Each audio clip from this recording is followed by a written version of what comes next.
Salut à tous, salut à tous. Bonjour à tous. Alors aujourd'hui, petit cours tout simplement sur c'est de l'arithmétique. Voilà, donc mon chapitre 12 à moi et on va faire le tour de ce chapitre qui est donc à 5 grands points. Donc dans un premier temps, on va parler de l'anneau Z avec les propriétés de l'anneau, etc. Et puis on verra la suite après, pardon. Donc alors qu'est-ce qu'un anneau déjà? Un anneau c'est un ensemble. Donc ici l'ensemble Z qui est accompagné de deux LCI qui sont en l'occurrence ici la somme et le produit. Donc c'est un anneau commutatif et là bon après il faut le prouver. Hein. Et alors pourquoi? Tout simplement parce que on aura ici plus et fois qui vont être donc pour plus en tout cas LCI. Donc c'est une loi de composition interne, c'est-à-dire que c'est stable dans l'intervalle, dans l'ensemble plutôt. Ensuite, on a que c'est associatif, c'est-à-dire que ici vous voyez un changement au niveau des parenthèses, pardon. Donc ici, par exemple, vous êtes à A parenthèse A plus B. Donc sous-entendu, le calcul ici doit être priorisé. Et sauf qu'on se rend compte finalement qu'on peut changer cette priorité dans les calculs. Commutatif, c'est légèrement différent. Ça veut dire qu'on peut inverser les chiffres entre eux. Par exemple, on aurait A plus B plus C, ce serait la même chose d'avoir A plus C plus B.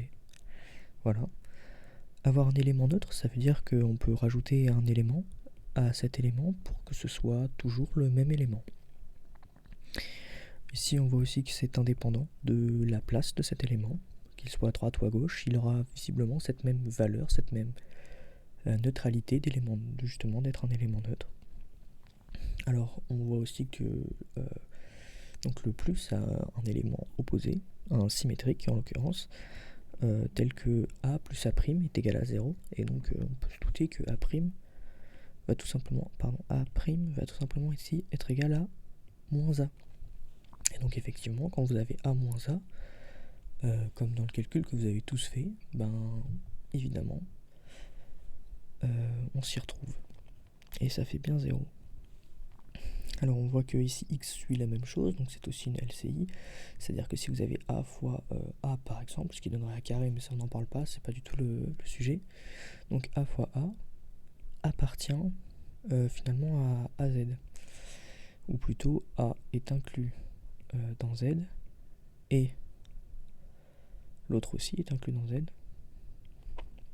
et le tout est inclus dans Z. Voilà. X est commutatif, on s'y retrouve exactement avec là, et etc., etc., etc. Et alors qu'est-ce qui fait que c'est un anneau commutatif? C'est cette phrase qui fait que la multiplication est distributive par rapport à l'addition. Voilà. Alors, ici on a une précision que dans tout anneau, donc plus fois, le groupe est forcément commutatif par construction. Mais l'anneau est commutatif si et seulement si on a celle-ci commutative. Alors totalement ordonné, ça veut dire qu'on a des relations d'ordre. Quelle est cette relation d'ordre? Ça va être la relation d'ordre total. Alors, déjà une relation d'ordre, c'est composé effectivement de 3 paramètres réflexives. Bon, je l'aurais écrit, mais c'est vraiment écrit juste à côté. Hein.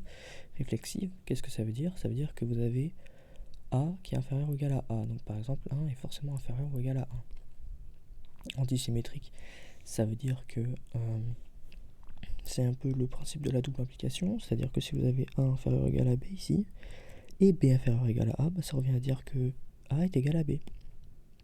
Transitif, c'est légèrement différent, mais vous voyez ici qu'on a B supérieur à A, C qui est supérieur à B, donc forcément A est supérieur ou égal à C.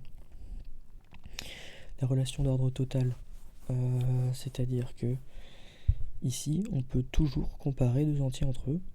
Il n'y a pas une espèce de différence de rang peut-être entre ces deux entiers. On a aussi une compatibilité avec l'addition et une compatibilité avec la multiplication, mais plus ou moins sous condition. Voilà. L'anneau est discret, ça c'est assez intéressant, ça veut dire que A inférieur à B, strictement inférieur à B, ben ça implique que a plus 1 est inférieur ou égal à b. Parce qu'effectivement, dans le groupe C, on va de moins l'infini, mais c'est sur c'est plutôt un intervalle pair. Alors ça va être un intervalle comme ceci, et par exemple vous allez avoir moins 8, moins 4. Bon, là je suis en train de faire des mauvais exemples, mais vous allez de 1 en 1, donc forcément, quand vous êtes strictement inférieur, c'est-à-dire qu'on a 4 strictement inférieur à 5, bah si on se rend bien compte, 5 est fait 1 inférieur ou égal à 5. Et c'est ça concrètement pour tout. Ici on a quelque chose sur la valeur absolue, dans Z j'imagine du coup. Bon, c'est une petite aparté, je dirais que c'est sans doute pas forcément tant que ça nécessaire au niveau du cours, celui-ci. Alors, qu'est-ce qu'un anneau intègre? Bon, déjà, il faut évidemment c'est sa propriété, même si, pardon, sa propriété ici, même si c'est marqué là. Hein. Alors, un anneau intègre. Alors, qu'est-ce que ça raconte cette ligne? Tout simplement que pour tout élément A et B de notre ensemble, on va avoir A fois B égale à 0 et A égale à 0, ou qui implique que A égale à 0 ou que B égale à 0. C'est-à-dire que pour tout élément de notre ensemble, le fait que A fois B soit égal à 0 va impliquer que forcément un de nos deux éléments est égal à 0. Très bien. Et maintenant... Oui, ok. Là, c'est pas exactement la même chose, mais en gros, A fois C, B fois C implique A égale B. Comment est-ce qu'on peut dire ça?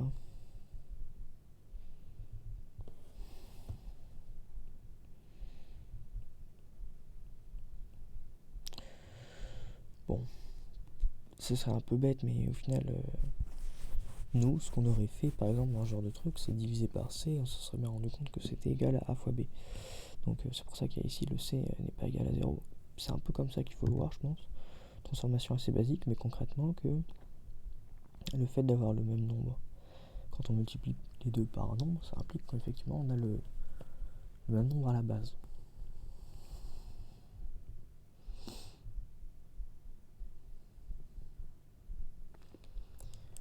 Alors, élément inversible de Z. Alors, l'élément inversible.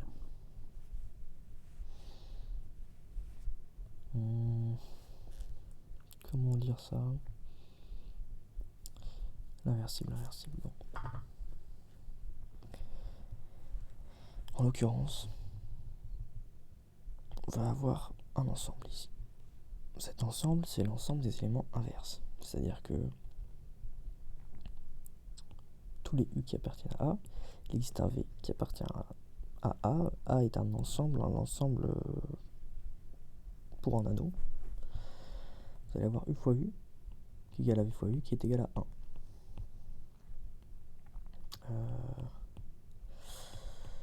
Le problème, c'est que il me semble que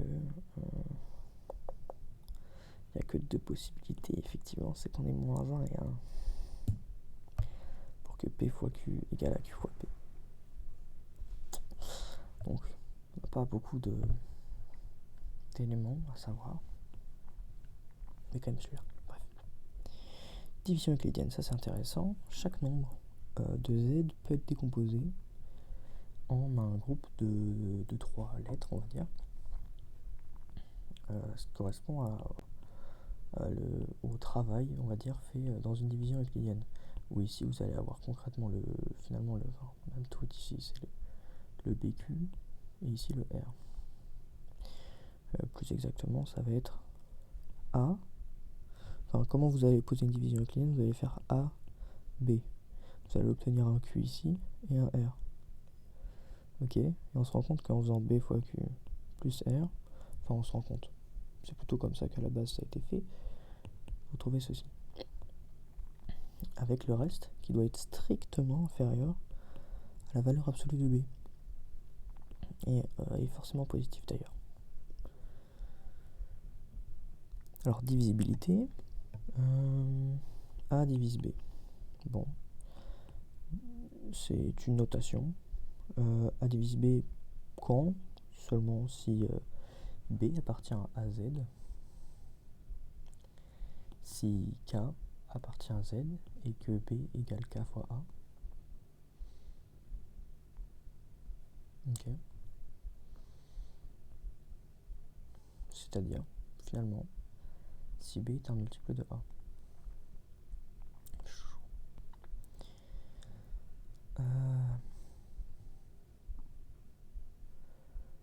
Ça, c'est vraiment plus ou moins la même chose tout le temps. Le reste de la division de B par A est nul. Donc, c'est-à-dire que si A... non, ce serait pas exact, c'est pas tout à fait exact.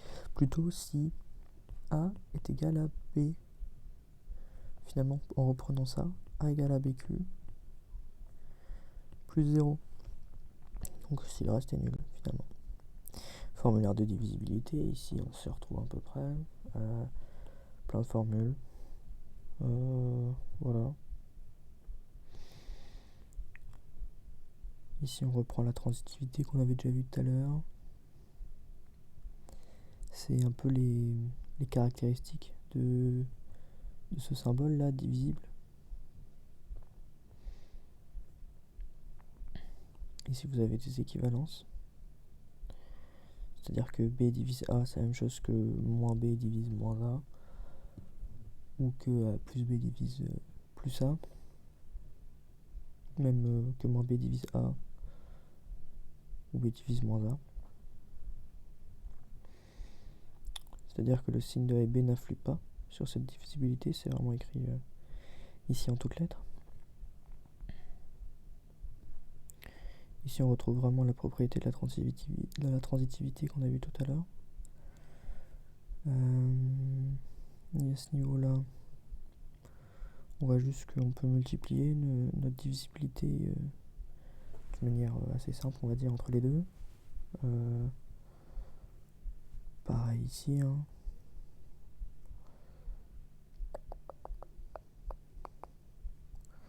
C'est l'inverse en fait, d'ailleurs.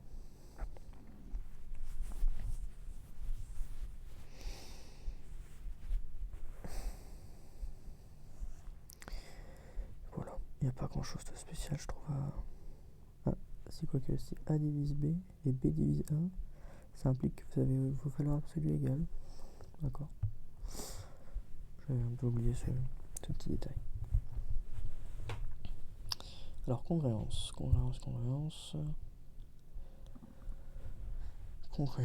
c'est ceci. Ça, c'est important. C'est-à-dire que vous avez ici tag c'est B moins A. Et bien alors, vous allez avoir A concru à B modulo C. C'est ce qui est écrit encore une fois. Hein. Généralement, on la prend sur N, notre congruence ici du coup. Pas grand chose d'autre à dire. C'est compatible avec les opérations. Voilà. Et c'est à peu près tout. Hein. On va aller très vite sur les congruences peut-être. Je sais pas. Mais il y a beaucoup de choses à voir. Donc bon. Ok. Alors l'algorithme d'Euclide. Il dit que D divise A et D divise B, c'est écrit ici, implique qu'on a tout ceci. Bon, pourquoi pas, finalement. Alors, qu'est-ce que l'algorithme d'Euclide ? C'est une construction d'une famille par récurrence, c'est exactement ce qui est écrit ici. Comment est-ce que ça va se faire ? Vous allez avoir votre AK qui va être égal à QK, BK plus RK. Donc, concrètement, ça correspond à votre division euclidienne, finalement. Et on va donc, par définition, se dire qu'à chaque fois qu'on va passer au plus 1, on va venir tout simplement choper le BK, tel qu'on va faire BK va être égal à, du coup, BK va être égal à, QK plus 1 qui sera du coup de nouveau à déterminer. Ici, hop, RK. En fait, vous allez passer celui-là ici, vous vous allez passer celui-là ici, vous allez mettre un nouveau Q carré, vous allez avoir un nouveau reste, etc., jusqu'à ce que vous ayez un reste qui soit égal à 0.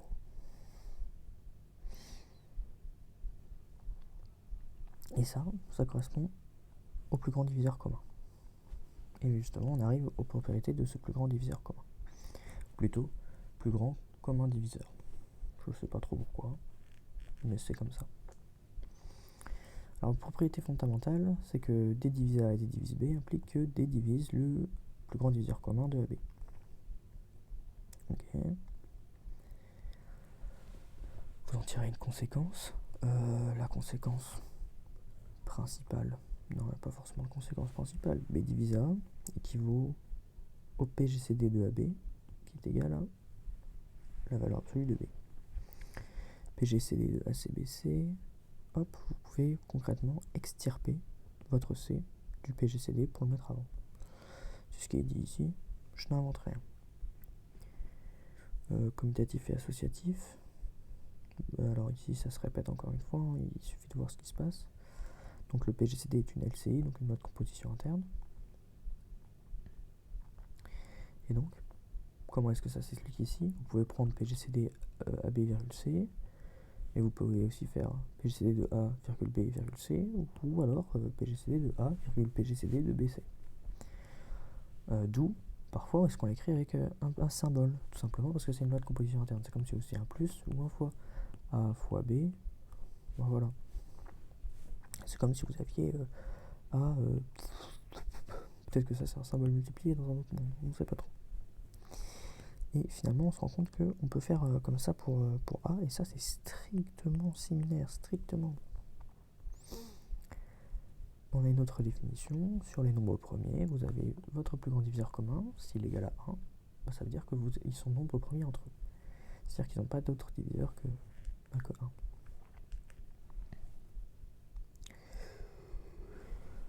Alors, on retrouve une relation d'ordre, mais cette fois-ci elle est partielle, elle n'est pas totale. Alors pourquoi est-ce qu'elle est partielle? Parce qu'elle est seulement antisymétrique dans N. C'est ça la petite particularité. Parce que sinon, de base, on a A divise B, B divise A implique valeur absolue de A qui est égale à B. Alors que pour avoir antisymétrique, ce qu'on voudrait, c'est justement avoir A égale à B. Et ça, c'est possible que dans N. Donc c'est partiel. Mais on pourrait dire que dans N, elle est totale.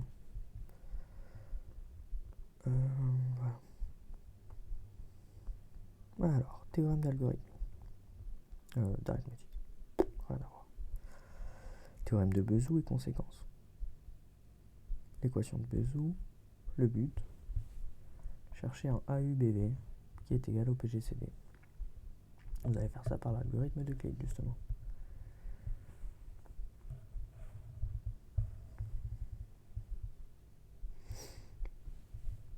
Vous avez un autre Bezout qui dit que AU plus BV égale à 1 est possible, qu'il existe UV qui appartient à Z tel que vous avez cette combinaison. Pourquoi pas? Oui.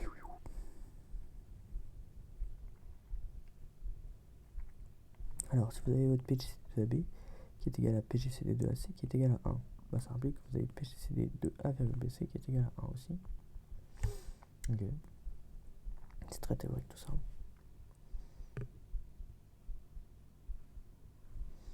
Si vous voyez mon avis, anguille sous roche ici.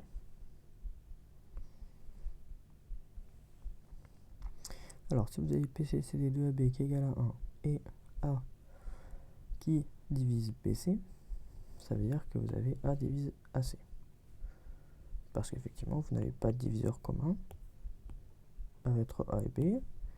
Et pourtant, bah, vous avez A qui divise BC. Donc ça veut dire que forcément, A divise C. Vous avez une conséquence ici. Si vous avez AB qui est 1, donc il n'y a pas de diviseur entre A et B. A qui divise C et B qui divise C.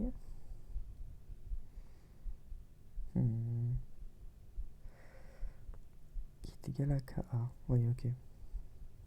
C'est-à-dire que forcément, ici, ça c'est possible. Ok. Et vous avez un B qui n'est pas un diviseur de A, qui divise. Et du coup, vous pouvez vous dire que effectivement, c'est égal à quart. C'est compliqué encore une fois à aborder. Oh putain. Alors les sous-groupes de Z, les sous-groupes additifs de Z. Qu'est-ce qu'un groupe? On a déjà un peu parlé tout à l'heure, c'est un peu les débuts d'un anneau. Vous avez une LCI qui est associative et qui a un élément neutre. Cette LCI a un élément symétrique. Donc, quand on cherche les sous-groupes dans Z,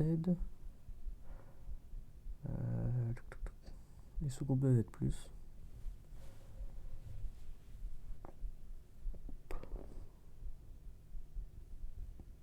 alors comment est-ce qu'on fait pour avoir un sous-groupe plutôt ici? Alors il faut qu'on ait une structure de groupe par une LCI étoile et on a une certaine propriété caractéristique, celle-là est importante. Alors il faut que H soit inclus dans G et ici c'est plus ou moins mais c'est plus un truc entre parenthèses. C'est-à-dire que ici c'est plus ça d'ailleurs, c'est pas forcément un ici, je suis con.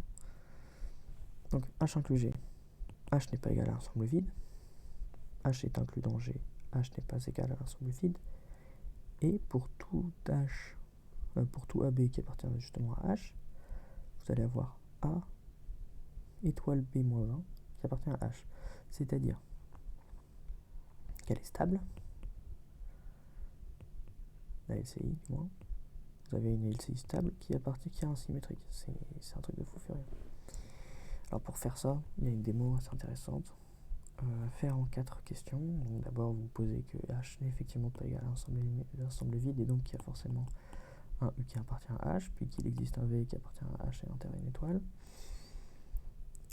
Ici après votre H enterré une étoile qui donc n'est pas égal à l'ensemble vide.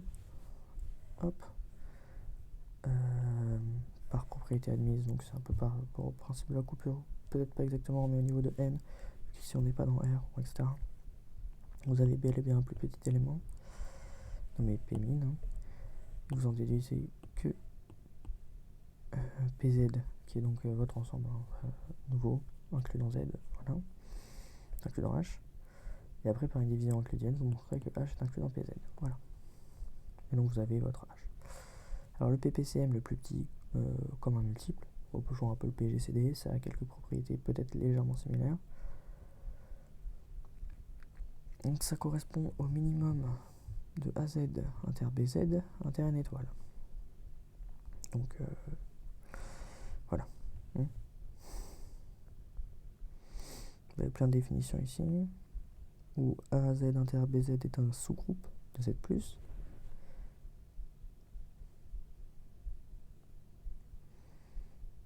Bon voilà, là c'est intéressant. Propriété fondamentale, A divise M, B divise M, PPCM divise M.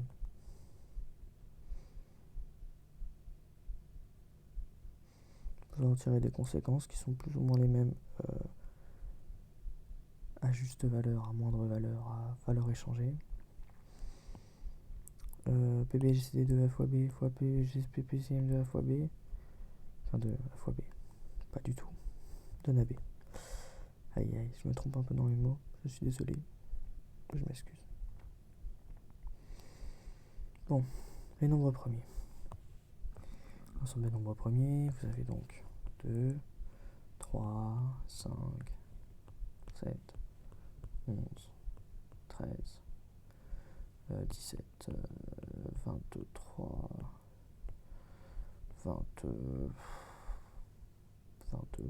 26 peut-être, un petit doute, non pas du tout, n'importe quoi. Un nombre pair, premier, celle-là on me l'avait pas fait depuis longtemps, hein. Enfin bon, par 2, ça va être compliqué d'en trouver un autre.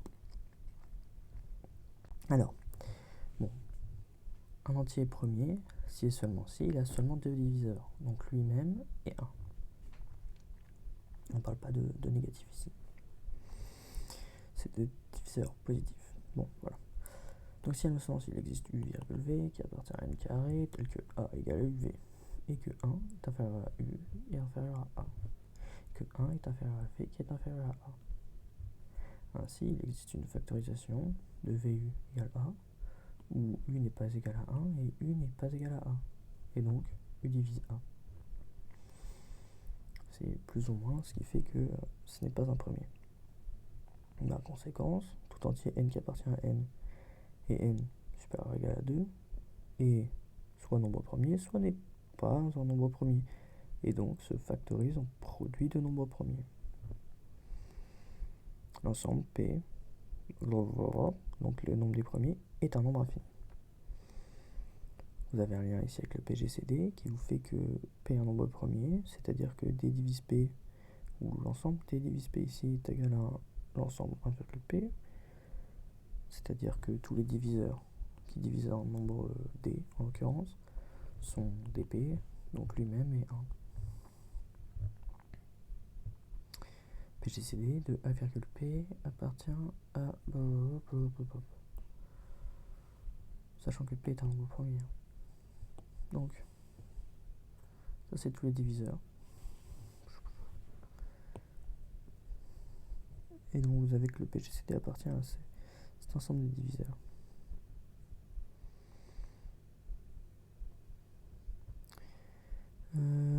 Et puis PGCD de AP est égal à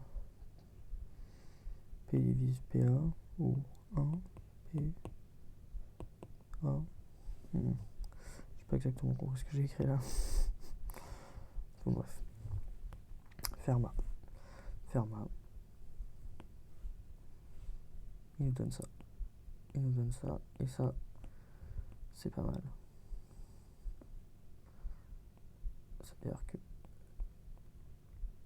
à la puissance, on conclut quoi. C'est fort. Je sais pas comment vous dire ça, mais bien joué à lui. Enfin bref, on va s'arrêter ici pour ce petit résumé de cours. Je vous remercie de m'avoir écouté et plein de bisous à vous. Au revoir. Bisous.